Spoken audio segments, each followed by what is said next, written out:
ईश्वर जे सिंहासन रे उपविष्ट से समस्त विषय को नियंत्रण करती ता प्रकाश करुवा आमे लक्ष्य करुछु।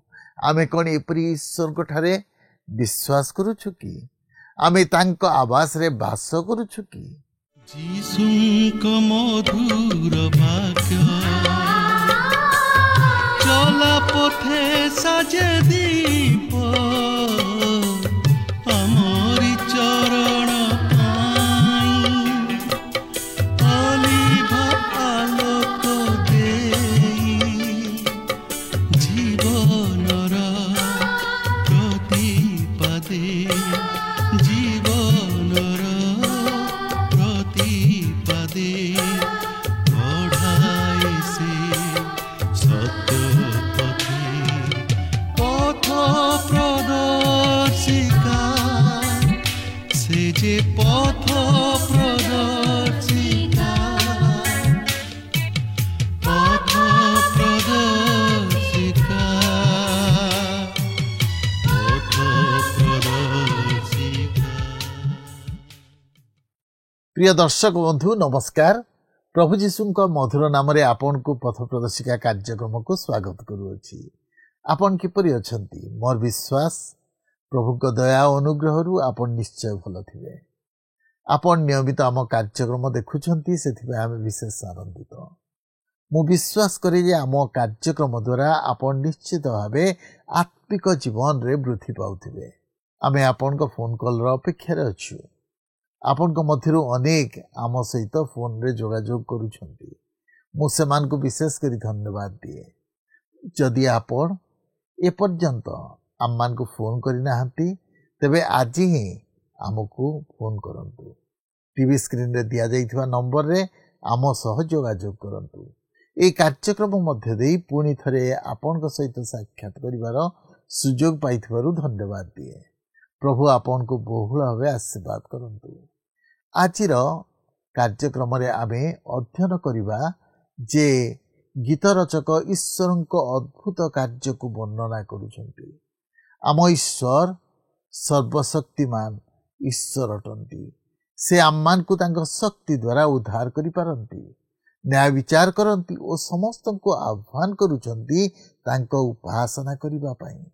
आजिर अध्ययन रे आमे गीत संहिता 91 रु 95 गीत पर्यंत आलोचना करिबा। 91 गीत रे कहंती जो माने सदा प्रभु को ठारे आश्रय नियंती से माने सबु प्रकार अमंगल रक्षा पाइबे। ए जगत रे महामारी अच्छी, समस्या अच्छी, शत्रु अछंती, विभिन्न प्रकार समस्या आम्मान को जीवन रे आसे, विपद रही। ईश्वर आमको सबु प्रकार समस्या रु उद्धार करि पारंती कारण से विश्वस्त अटंती। से सबु परिस्थिति रु सुरक्षा प्रदान करि पारंती। से समस्त घात प्रतिघात रु रक्षा करिवे, से सुरक्षा देवे। गीत रचक ईश्वर को विश्वस्ततार प्रशंसा करुछंती। ईश्वर जे सिंहासन रे उपविष्ट और से समस्त विषय को नियंत्रण करंती ता प्रकाश करिथिबा लक्ष्य करूछु। आमे कोनी परि परमेश्वर गठारे विश्वास करूछु कि आमे तांको आवास रे बास करूछु कि जे आम सुरक्षा और दृढ़ गढ़ अटंती। तेबे आसंतु ए संपर्क रे अधिक आलोचना करिबा पूर्वरु एक भक्तिमूलक गीत सुनिबा। देखा आज शुभ तू फेरी बुके दे। देखा आज शुभ तू फेरी बुके दे। এই জীবনর মিছ মায়া ভরা, এই জীবনর মিছ মায়া ভরা, ক্ষণিক সপন তু ভুলিবু কেবে। দেখ আজি শুভ তু ফেরিবু কেবে। देखा आज भी शुभ तू फेरी के। 「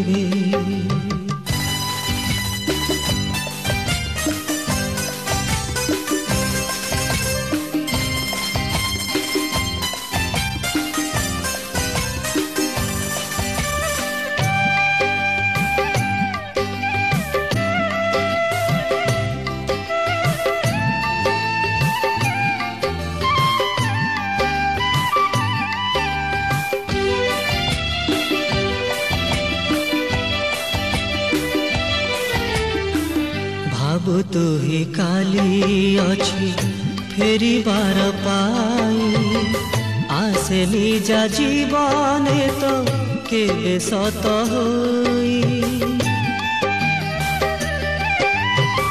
से काली आसी बजे आज रूप नेई समय तो सरी जीव पाप भार बही फेरियारे पापिए भवे क्रूस दिए डाक नीरवे फेरियारे पापिए भवे क्रूस दिए डाक नीरवे देख आज भी शुभुछि तू फेरिबु केबे देखा आज भी शुभुछि तू फेरिबु केबे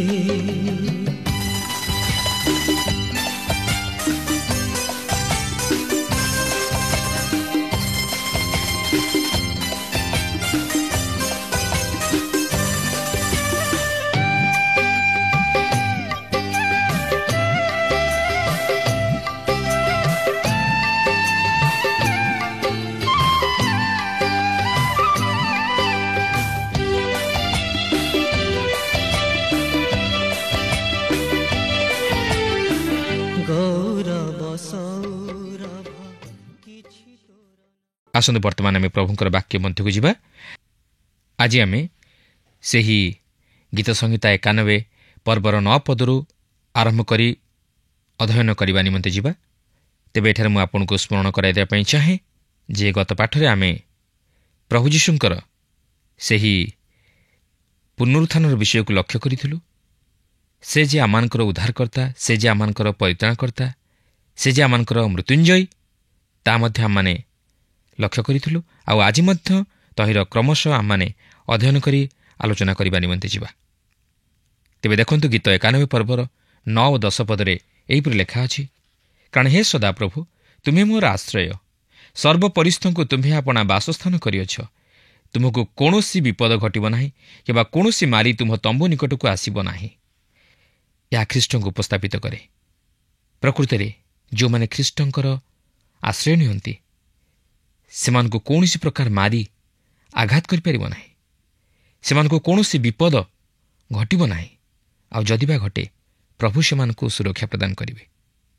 ଏହାପରେ 11-12 ପଦରେ ଏହିପରି ଲେଖା ଅଛି, କାରଣ ସେ ତୁମ୍ଭର ସବୁ ଗତିରେ ତୁମ୍ଭକୁ ରକ୍ଷା କରିବା ପାଇଁ ଆପଣ ଦୂତଗଣକୁ ତୁମ୍ଭ ବିଷୟରେ ଆଜ୍ଞା ଦେବେ।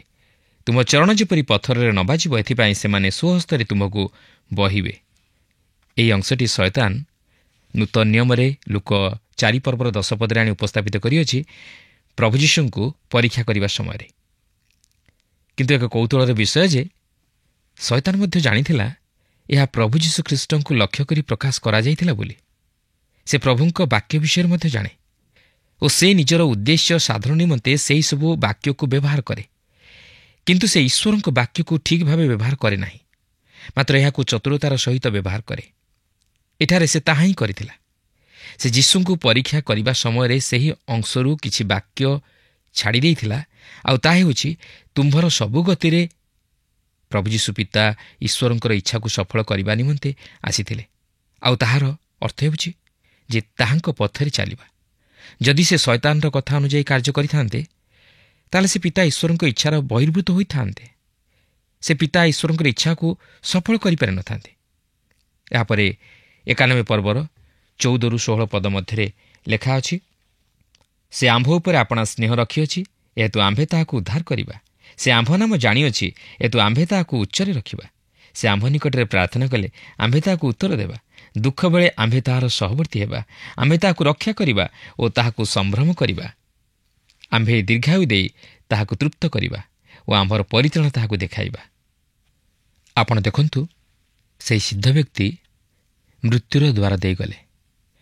ସେ ପୃଥିବୀର ସବୁଠାରୁ ନିମ୍ନତମ ସ୍ଥାନକୁ ଓହ୍ଲାଇଗଲେ, ଯାହାର ଅର୍ଥ ହେଉଛି ମୃତ୍ୟୁ ଓ ସମାଧି।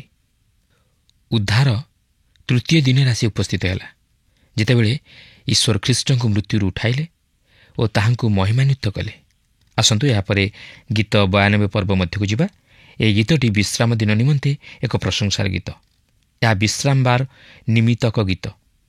ଏହା ଏକ ପ୍ରଶଂସାର ଗୀତ, ଯାହାକି ପ୍ରକୃତରେ ଏକ ମସୀହତ୍ୱ ଗୀତକୁ ଅନୁସରଣ କରେ। ଏହି ଗୀତରେ ସେହି ଉପାସନାର ବିଷୟ ଏହି ପୃଥିବୀରେ ଥିବା ସମାଗମ ତମ୍ବୁ ସମ୍ବନ୍ଧୀୟ ଓ ଏହା ପ୍ରକୃତିରେ ଏକ ଦିନ ପ୍ରତି ଆଗକୁ ଦୃଷ୍ଟିପାତ କରେ, ଯେଉଁ ସମୟରେ କି ପୁନର୍ବାର ଜେରୁସାଲେମରେ ଏକ ଜାଗତିକ ସମାଗମ ତମ୍ବୁ ସ୍ଥାପିତ ହେବ, ଯେଉଁଠାରେ ଈଶ୍ୱରଙ୍କର ଉଦ୍ଧାରପ୍ରାପ୍ତ ଲୋକମାନେ ସମବେତ ହୋଇ ଈଶ୍ୱରଙ୍କର ଉପାସନା କରିବେ। ମାତ୍ର ଆଜି ଖ୍ରୀଷ୍ଟ ବିଶ୍ୱାସୀମାନଙ୍କର ଉପାସନା ପୁରାତନ ନିୟମର ସେହି ଇସ୍ରାଏଲୀୟମାନଙ୍କର ଉପାସନାଠାରୁ କିଛିଟା ଭିନ୍ନ ଧରଣର। ସେମାନେ ସେହି ସମାଗମ ତମ୍ବୁ ବା ଆବାସ ମଧ୍ୟରେ ତାହାଙ୍କର ସେବା କରନ୍ତି ନାହିଁ, ମାତ୍ର ସତ୍ୟରେ ଓ ଆତ୍ମାରେ ଈଶ୍ୱରଙ୍କର ସେବା କରନ୍ତି, ଯାହାକି ଯୋହନ 4 ପର୍ବର 21-23 ପଦ ମଧ୍ୟରେ ଉଲ୍ଲେଖ ହୋଇଅଛି। ତେବେ ଗୀତ 92ର ପ୍ରଥମ 2 ପଦରେ ଏହିପରି ଲେଖା ଅଛି, ବିଶ୍ରାମବାର ନିମିତ୍ତକ ଗୀତ। ସଦାପ୍ରଭୁଙ୍କ ଧନ୍ୟବାଦ କରିବାର ଉତ୍ତମ। ହେ ସର୍ବପରିସ୍ଥ, ତୁମ ନାମରେ ପ୍ରଶଂସା ଗାନ କରିବାର, ପୁଣି 10 ତାର ଯନ୍ତ୍ର ଓ ନେବଲରେ ବୀଣାର ଗମ୍ଭୀର ଧ୍ୱନିରେ।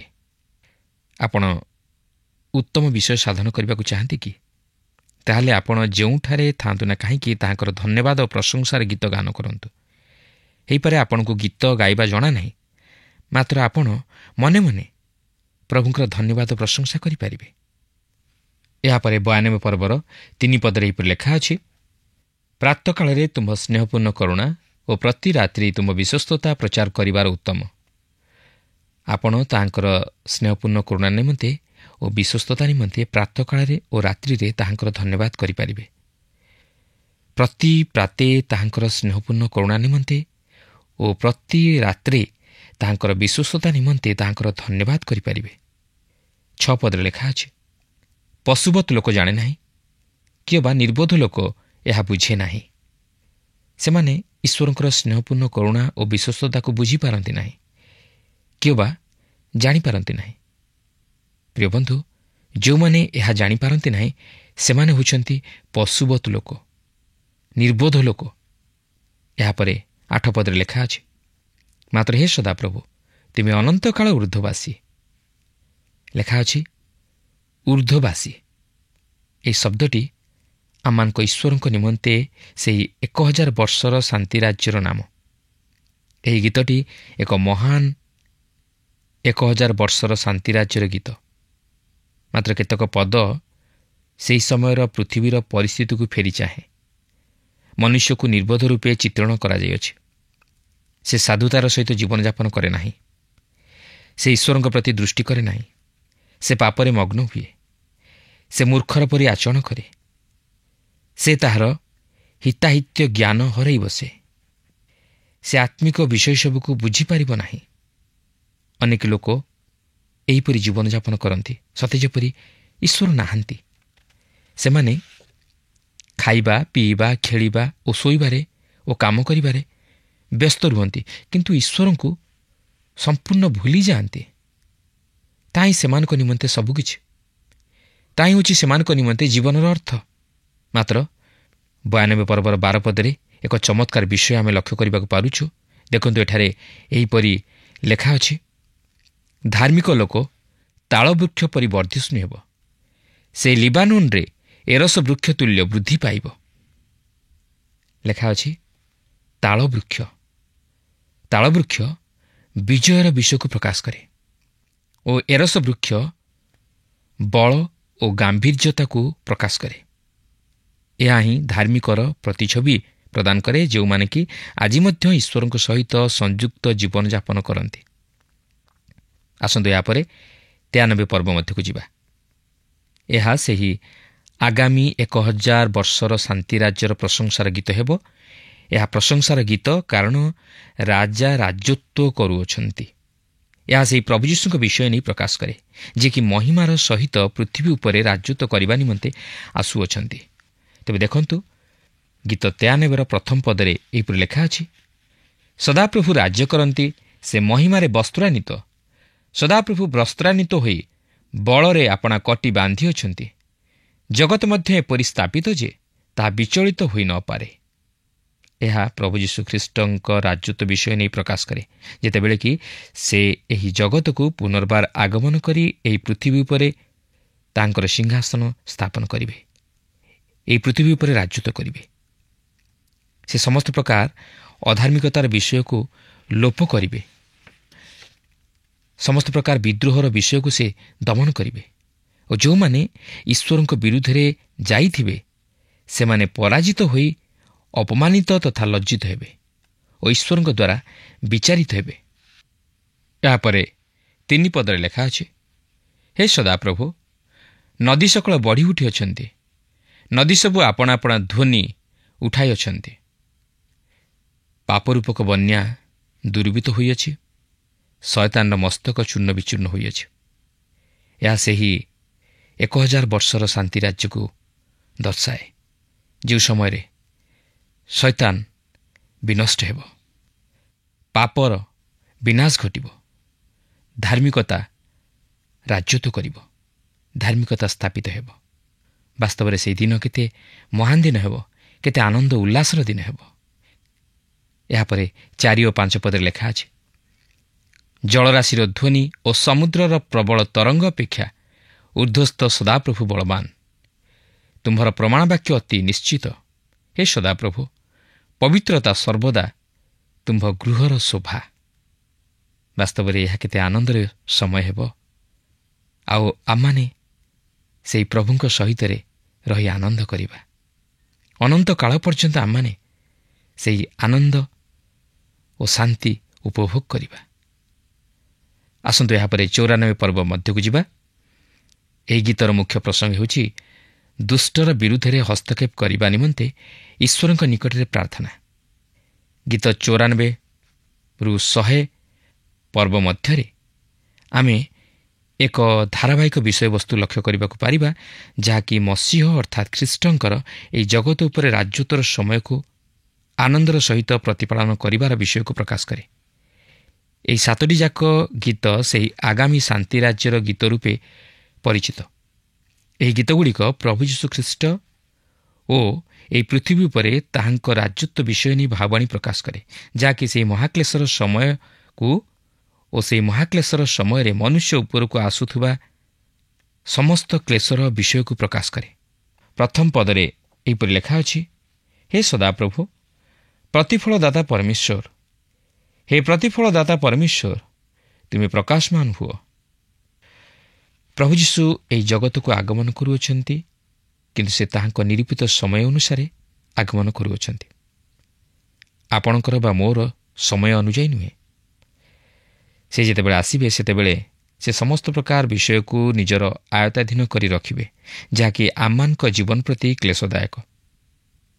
ବର୍ତ୍ତମାନ ପାଇଁ ସେ କେବଳ କହନ୍ତି, ମୋ ହାତ ଧର ଓ ବିଶ୍ୱାସରେ ଚାଲ। ପ୍ରତିଶୋଧ ନେବା ଆମ୍ଭର ଅଧିକାର, ଆମ୍ଭେ ପ୍ରତିଫଳ ଦେବା। ସେ ପ୍ରତିଫଳ ଦେବେ। ଈଶ୍ୱର ବିଷୟ ସବୁକୁ ସମ୍ଭାଳିବେ ଓ ସେହି ସବୁକୁ ସେ ସଜାଡ଼ି ଦେବେ। ଅନେକ ବିଷୟ ସବୁ ରହିଅଛି ଯାହାକି ସଜଡ଼ା ଯିବାକୁ ଅଛି। ଆଉ ସେ ଯେତେବେଳେ ପୁନର୍ବାର ଗୌରବ ଓ ମହିମାରେ ଏହି ପୃଥିବୀକୁ ଆଗମନ କରିବେ, ସେତେବେଳେ ସେ ସମସ୍ତ ବିଷୟକୁ ଶୃଙ୍ଖଳିତ କରିବେ। ଏହାପରେ 94 ପର୍ବର 8 ଓ 9 ପଦରେ ଏହିପରି ଲେଖା ଅଛି, ହେ ଲୋକଙ୍କ ମଧ୍ୟରେ ପଶୁବତ ଲୋକେ, ତୁମେମାନେ ବିବେଚନା କର। ହେ ମୂଢ଼ଗଣ, ତୁମେମାନେ କେବେ ଜ୍ଞାନବାନ ହେବ? ଯେ କର୍ଣ୍ଣ ରୋପଣ କଲେ ସେ କି ଶୁଣିବେ ନାହିଁ? ଯେ ଚକ୍ଷୁ ଗଢ଼ିଲେ ସେ କି ଦେଖିବେ ନାହିଁ? ଈଶ୍ୱର ପୁନର୍ବାର ଦୁଷ୍ଟ ଓ ନିର୍ବୋଧମାନଙ୍କୁ କହନ୍ତି। ସେ ସେମାନଙ୍କର କଥା ଶୁଣନ୍ତି ଓ ସେମାନଙ୍କର ଦୁଷ୍ଟତାକୁ ଦେଖନ୍ତି ଓ ସବୁକିଛି ଲେଖି ରଖନ୍ତି। ସେ ତହିଁର ବିଚାର ମଧ୍ୟ କରିବା ପାଇଁ ଯାଉଅଛନ୍ତି। ପ୍ରିୟ ବନ୍ଧୁ, ଈଶ୍ୱର ନ୍ୟାୟବାନ ବିଚାରକର୍ତ୍ତା। ଈଶ୍ୱର ହେଉଛନ୍ତି ଆତ୍ମା। ଆମମାନେ ଯେପରି ଶୁଣୁ ସେ ସେପରି ଶୁଣନ୍ତି ନାହିଁ, ମାତ୍ର ସେ ଶୁଣନ୍ତି। ଆମ୍ଭେମାନେ ଯେପରି ଦେଖୁ ସେ ସେପରି ଦେଖନ୍ତି ନାହିଁ, ମାତ୍ର ସେ ଦେଖନ୍ତି। ଏହି ଜଗତରେ ପାପୀ ଭାବେ ଯେ ସେ ପାପ କରି ତ୍ରାହି ପାଇଯାଇଅଛି ବା ତ୍ରାହି ପାଇଯାଉଛି, କିନ୍ତୁ ଈଶ୍ୱର ତାହା ଦେଖନ୍ତି, ଶୁଣନ୍ତି ଓ ମନୁଷ୍ୟ ଯାହା ସବୁ କରେ ତାହାର ବିବରଣୀ ରଖିବା ନିମନ୍ତେ ସେ ସମର୍ଥ। ପ୍ରିୟ ବନ୍ଧୁ, ଆପଣଙ୍କ ପାପ ନିମନ୍ତେ କେବଳ 2ଟି ସ୍ଥାନ ଅଛି। ଏହା ଖ୍ରୀଷ୍ଟଙ୍କ ଉପରେ ରହିପାରେ କିମ୍ବା ଆପଣଙ୍କ ଉପରେ ବୋଝ ହୋଇ ରହିପାରେ। ଯଦି ତାହା ଖ୍ରୀଷ୍ଟଙ୍କ ଉପରେ ରହିଅଛି ତାହେଲେ ବିଚାର ଅପସାରିତ ହୋଇଅଛି। ଯଦି ତାହା ନୁହେଁ ତାହେଲେ ସେହି ଭବିଷ୍ୟତରେ କେବଳ ବିଚାର ଆପଣଙ୍କ ନିମନ୍ତେ ଅପେକ୍ଷା କରିଅଛି। ଯେଉଁମାନେ ଖ୍ରୀଷ୍ଟଙ୍କଠାରେ ଅଛନ୍ତି ସେମାନଙ୍କ ନିମନ୍ତେ ଏକ ଗୌରବମୟ ଭବିଷ୍ୟତ ରହିଅଛି। ଆପଣ ଯଦି ଏପର୍ଯ୍ୟନ୍ତ ଖ୍ରୀଷ୍ଟଙ୍କ ନିକଟକୁ ଆସିନାହାନ୍ତି ତାହେଲେ ଆପଣଙ୍କୁ ଈଶ୍ୱରଙ୍କ ବିଚାରର ସମ୍ମୁଖୀନ ହେବାକୁ ପଡ଼ିବ, ଆଉ ତାହା ଅତି ଭୟଙ୍କର। କାରଣ ଈଶ୍ୱରଙ୍କର ହସ୍ତରେ ପଡ଼ିବା ଅତି ଭୟଙ୍କର ବିଷୟ। ଏ ଜଗତରେ କେହି ନାହିଁ ଯେ କି ଆପଣଙ୍କର ପାପ ବୋଝକୁ ହାଲୁକା କରିଦେବ। ଆପଣ ତହିଁର ପରିବର୍ତ୍ତେ କିଛି ମଧ୍ୟ ଦେଇପାରିବେ ନାହିଁ। ସେହି ପାପ ଋଣ ଆପଣ କେବେ ହେଲେ ଶୁଝିପାରିବେ ନାହିଁ। ତାହା ଆପଣଙ୍କ ନିମନ୍ତେ ପ୍ରଭୁ ଯୀଶୁ ଶୁଝିଅଛନ୍ତି। ତେଣୁ ସେହି ପ୍ରଭୁ ଯୀଶୁଙ୍କ ନିକଟକୁ ଯାଆନ୍ତୁ, ନିଜର ପାପ ସବୁକୁ ସ୍ୱୀକାର କରନ୍ତୁ, ତାହେଲେ ସେ ଆପଣଙ୍କର ପାପ ବୋଝକୁ ହାଲୁକା କରିଦେବେ। ସେ ଆପଣଙ୍କୁ ସେହି ବାସ୍ତବ ଶାନ୍ତି ଆନନ୍ଦରେ ପରିପୂର୍ଣ୍ଣ କରିବେ। ଆପଣ ତା ନିଜେ ଅନୁଭବ କରିପାରିବେ। 94 ପର୍ବର 23 ପଦରେ ଏହିପରି ଲେଖା ଅଛି, ପୁଣି ସେ ସେମାନଙ୍କ ନିଜ ଅଧର୍ମ ସେମାନଙ୍କ ଉପରେ ବର୍ତ୍ତାଇଅଛନ୍ତି, ଆଉ ସେମାନଙ୍କ ନିଜ ଦୁଷ୍ଟତାରେ ସେମାନଙ୍କୁ ଉଚ୍ଛିନ୍ନ କରିବେ। ସଦାପ୍ରଭୁ ଆମମାନଙ୍କ ପରମେଶ୍ୱର ସେମାନଙ୍କୁ ଉଚ୍ଛିନ୍ନ କରିବେ। ଦେଖନ୍ତୁ, ସେ କେଉଁମାନଙ୍କୁ ଉଚ୍ଛିନ୍ନ କରିବେ? ନିର୍ବୋଧମାନଙ୍କୁ, ପଶୁବତୁ ଲୋକମାନଙ୍କୁ ସେମାନଙ୍କୁ ସେ ଉଚ୍ଛିନ୍ନ କରିବେ। ଈଶ୍ୱର ସେମାନଙ୍କର ପ୍ରାର୍ଥନା ଶୁଣି ଯେ ଦୁଷ୍ଟମାନଙ୍କର ବିଚାର କରିବେ, ଏହି ଭରସାର ସହିତ ଏହି ଗୀତଟି ସମାପ୍ତ ହୁଏ। ପ୍ରିୟ ବନ୍ଧୁ, ଈଶ୍ୱର ନିଶ୍ଚିତ ଭାବେ ଦୁଷ୍ଟ ତଥା ଅଧାର୍ମିକମାନଙ୍କର ବିଚାର କରିବେ ଓ ସେ ତାହା ଖ୍ରୀଷ୍ଟଙ୍କ ହସ୍ତ ଦ୍ୱାରା ସାଧନ କରିବା ପାଇଁ ଯାଉଅଛନ୍ତି। କିନ୍ତୁ ଆମେ କ'ଣ ତହିଁରୁ ବର୍ତ୍ତିବା ନିମନ୍ତେ ପ୍ରସ୍ତୁତ ଅଛୁ କି? ଆମମାନଙ୍କ ଜୀବନ କ'ଣ ପ୍ରଭୁଙ୍କର ଗ୍ରହଣଯୋଗ୍ୟ ହୋଇପାରିଛି କି? ଆମେ କ'ଣ ପାପରହିତ ଜୀବନଯାପନ କରିପାରୁଛୁ କି? ଆସନ୍ତୁ ଏହାପରେ ଆମେ 95 ଗୀତ ମଧ୍ୟକୁ ଯିବା। ଏହି ଗୀତ 95ରୁ 99 ପର୍ବ ପର୍ଯ୍ୟନ୍ତ ଆମମାନେ ଆନନ୍ଦର ଗୀତଗୁଡ଼ିକୁ ଲକ୍ଷ୍ୟ କରିବାକୁ ପାରିବା। ଗୀତ 95 ପର୍ବଟି ହେଉଛି ଏକ ଆନନ୍ଦପୂର୍ଣ୍ଣ ପ୍ରଶଂସାର ଗୀତ। ତେବେ 95 ପର୍ବର ପ୍ରଥମ 3 ପଦରେ ଏହିପରି ଲେଖା ଅଛି, ଆହେ ଆସ ଆମେମାନେ ସଦାପ୍ରଭୁଙ୍କ ଉଦ୍ଦେଶ୍ୟରେ ଗାନ କରୁ, ଆମମାନଙ୍କ ପରିତ୍ରାଣର ଶୈଳଙ୍କ ଉଦ୍ଦେଶ୍ୟରେ ଆନନ୍ଦଧ୍ୱନି କରୁ। ଆମେମାନେ ଧନ୍ୟବାଦ କରି ତାହାଙ୍କ ଛାମୁକୁ ଆସୁ, ଆମେମାନେ ଗୀତ ଦ୍ୱାରା ତାହାଙ୍କ ଉଦ୍ଦେଶ୍ୟରେ ଆନନ୍ଦଧ୍ୱନି କରୁ। କାରଣ ସଦାପ୍ରଭୁ ମହାନ ପରମେଶ୍ୱର ଓ ସକଳ ଦେବତା ଉପରେ ମହାନ ରାଜା ଅଟନ୍ତି। ବାସ୍ତବରେ ସେ ସମସ୍ତଙ୍କର ଊର୍ଦ୍ଧ୍ୱରେ ଓ ସମସ୍ତେ ତାହାଙ୍କର ଅଧୀନସ୍ଥ। ତାପରେ ସେ ସୃଷ୍ଟିକର୍ତ୍ତା ରୂପେ ପୂଜିତ ହୋଇଅଛନ୍ତି। 4-6 ପଦ ମଧ୍ୟରେ ଲେଖା ଅଛି, ପୃଥିବୀର ଗଭୀର ସ୍ଥାନ ସବୁ ତାହାଙ୍କ ହସ୍ତଗତ, ପର୍ବତଗଣର ଶିଖର ମଧ୍ୟ ତାହାଙ୍କର, ସମୁଦ୍ର ମଧ୍ୟ ତାହାଙ୍କର। ସେ ତାହା ସୃଷ୍ଟି କଲେ, ପୁଣି ଶୁଷ୍କଭୂମି ତାହାଙ୍କ ହସ୍ତ ନିର୍ମିତ। ଆହେ ଆସ ଉବୁଡ଼ ହୋଇ ପ୍ରଣାମ କରୁ, ଆମ୍ଭମାନଙ୍କ ସୃଷ୍ଟିକର୍ତ୍ତା ସଦାପ୍ରଭୁଙ୍କ ଛାମୁରେ ଆଣ୍ଠୁପାତୁ।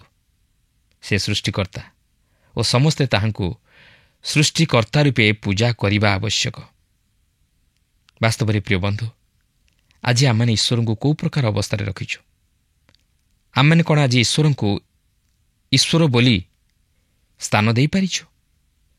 ଆମେ କ'ଣ ଆଜି ଈଶ୍ୱରଙ୍କୁ ଜୀବନ୍ତ ଭାବେ ସ୍ଥାନ ଦେଇପାରିଛୁ? ନା ଆମମାନେ ତାହାଙ୍କୁ ଏହି ସୃଷ୍ଟ ବସ୍ତୁ ସହିତ ତୁଳନା କରୁଅଛୁ? ସେ ହେଉଛନ୍ତି ସମଗ୍ର ବିଶ୍ୱର ସୃଷ୍ଟିକର୍ତ୍ତା। ସେ ହେଉଛନ୍ତି ସବୁର ସୃଷ୍ଟିକର୍ତ୍ତା ଏବଂ ସମସ୍ତଙ୍କର ଊର୍ଦ୍ଧ୍ୱରେ। ତାହାଙ୍କ ସହିତ କୌଣସି ବିଷୟ ତୁଳନା କରାଯାଇ ନପାରେ। କିନ୍ତୁ ଆଜି ଆମମାନେ ସତ୍ୟ ଓ ଜୀବନ୍ତ ଈଶ୍ୱରଙ୍କୁ କେଉଁ ପ୍ରକାର ସ୍ଥାନ ଦେଇଅଛୁ? ଆମମାନେ ତାହାଙ୍କୁ ସୃଷ୍ଟ ବସ୍ତୁ ସହିତ ସ୍ଥାନ ଦେଇଛୁ, ନା କାଷ୍ଠ, ପ୍ରସ୍ତର ଓ ମୃତ୍ତିକା ସହିତ ସମାନ କରିଦେଇଛୁ? ଈଶ୍ୱର ହେଉଛନ୍ତି ଜୀବନ୍ତ ଈଶ୍ୱର। ସେ ମନୁଷ୍ୟକୁ ଜୀବନ୍ତ ଭାବେ ସୃଷ୍ଟି କଲେ। ସେ ମନୁଷ୍ୟକୁ ଚକ୍ଷୁ ଦେଲେ ଦେଖିବା ପାଇଁ, କର୍ଣ୍ଣ ଦେଲେ ଶୁଣିବା ପାଇଁ, ମୁଖ ଦେଲେ କହିବା ପାଇଁ, ହସ୍ତ ଦେଲେ କାର୍ଯ୍ୟ କରିବା ପାଇଁ, ପଦ ଦେଲେ ଚାଲିବା ପାଇଁ।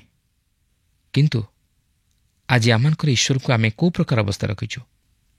ସେ କେବେ ହେଲେ ମନୁଷ୍ୟ ଉପରେ ନିର୍ଭର କରିପାରନ୍ତି ନାହିଁ କି ମନୁଷ୍ୟ ତାହାଙ୍କୁ ବହନ କରିପାରିବ ନାହିଁ, ମାତ୍ର ସେ ମନୁଷ୍ୟକୁ ବହନ କରନ୍ତି। ତେଣୁ ଆସୁ ଈଶ୍ୱରଙ୍କ ସ୍ଥାନ ଦେଇ ତାହାଙ୍କୁ ଗୌରବାନ୍ୱିତ କରୁ, ତାହେଲେ ସେ ଖୁସି ହେବେ, ସନ୍ତୁଷ୍ଟ ହେବେ।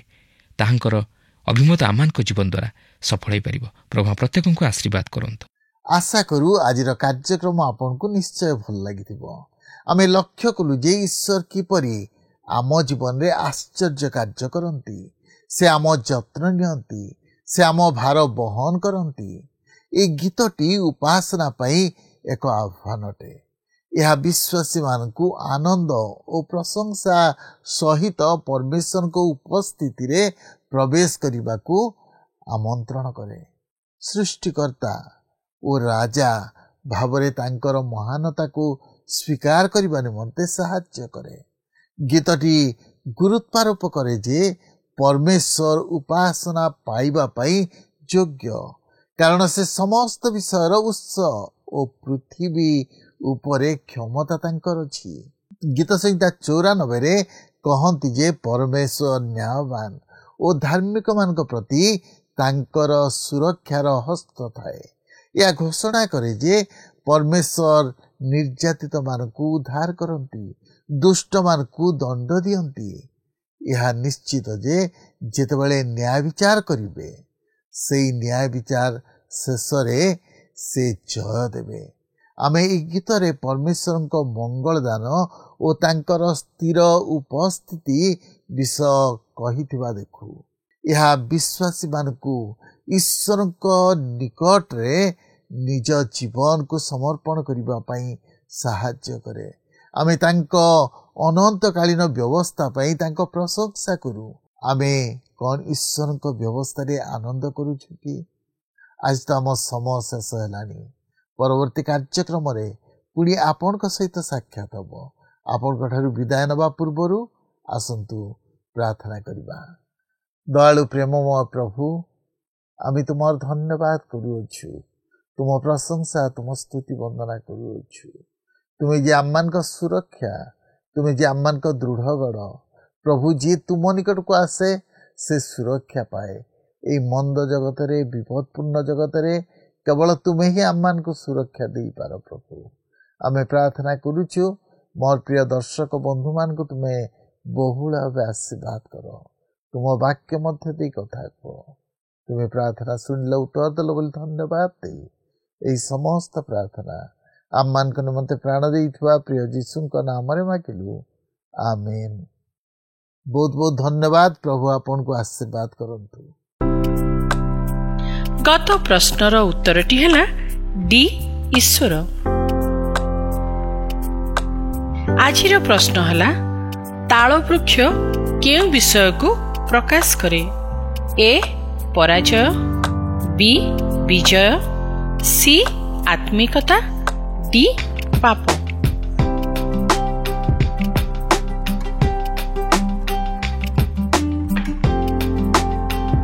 এই প্রশ্নর উত্তর আসন্তাকালি সন্ধ্যা 6টা মধ্যে option A, B, C, D মধ্যরু সঠিক উত্তর বাছি আপনার নাম ও সম্পূর্ণ ঠিকনা সহিত 9777221415 ফোন নম্বরে SMS কিংবা WhatsApp দ্বারা জଣାଇବାକୁ অনুরোধ। जदि आपको आम कार्यक्रम भल लगुच तेबे 0444908126 रे मिस्ड कॉल दे विजयी होई परिबे। गत सप्ताहर विजय दर्शक बंधु हेले झारसुगुड़ारू दीपक कुमार लुगुन।